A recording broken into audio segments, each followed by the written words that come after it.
Hello and welcome to episode 39 of the Dose of Wonder podcast. I'm your host, Caitlin McColl. And today's episode is going to be a short dose of wonder. It's going to be a little bit more lighthearted, kind of, than my usual stuff. And it's all about being annoyed at being told what to do by so-called experts or influencers online. Maybe this is just showing my age. But one pet peeve of mine, of social media, of influencers, is when these so-called experts tell you what you should do.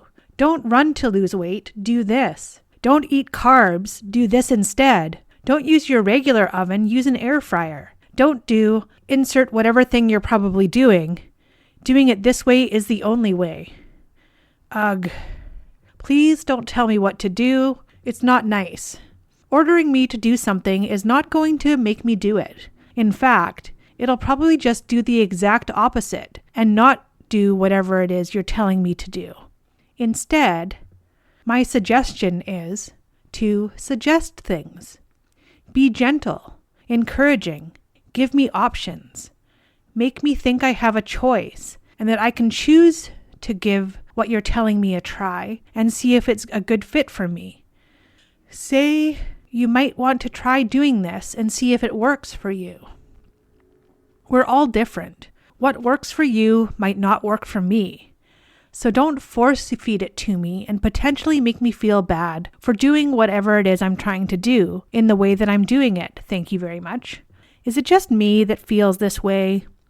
That these people on social media, just because they have a space, a soapbox, that they have an audience, use it to tell people what they should be doing with their lives instead of gently suggesting? And there's a big difference, don't you think? You can feel it. Telling is borderline rude. It's constricting. It's harsh. Suggesting is nice, kind, gentle, encouraging, comforting, open. And you don't feel like an asshole if you choose not to do whatever it is the social media person is going on about. Have you ever been scrolling through your feed and some influencer pops up? Like, stop doing this, do that. It's like, hold on, I don't even know you. It can feel so presumptuous. And today that's what I'm talking about.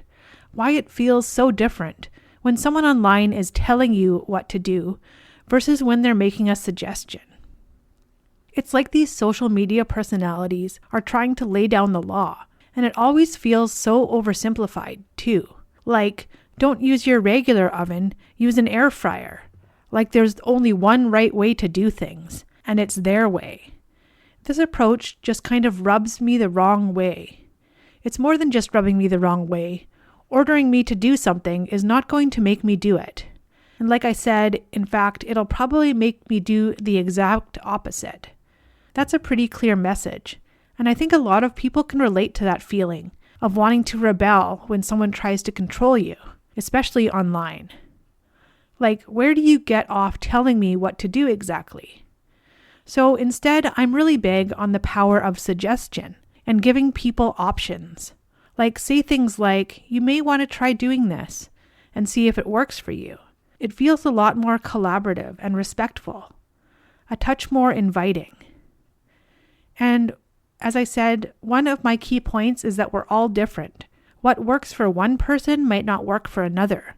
So these blanket-like statements can be really off-putting and make people feel bad for doing things their own way. It's like they're saying your way is wrong. And there's a fundamental difference between telling and suggestion. As I said, telling comes across as borderline rude. It's almost like an attack and can feel very aggressive. Whereas suggesting, I feel, is nicer, more encouraging.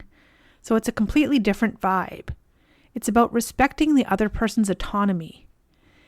Am I overreacting, or is there something to this? It makes you think about the kind of communication that you find most effective. And you are most likely to take advice from someone who is being bossy, or are you most likely to take advice from someone who is being suggestive? Because maybe these online personalities think that they're coming across as authoritative and expertly, but it could be that they're actually pushing people away by being so directive. Or maybe that's just me. It's definitely something to think about. So as I wrap up my little conversation here, I think the key takeaway is just how important language is, even online.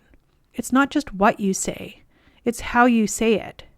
Just that slight shift from telling to suggesting can make a world of difference in how your message is received, especially online when you don't have that face-to-face connection. So here's something to consider.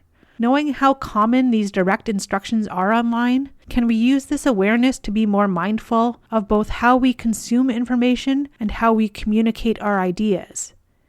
It really goes back to thinking about your audience and how your words might impact them, even in casual online settings. Now, I'd love to hear from you. How do you feel about online directives?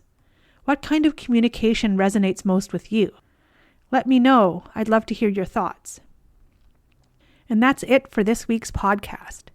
Next week, I'll be going back into personal growth with 8 ways to find motivation to achieve your goals. Until then, thanks for listening, and don't forget to live with a dose of wonder.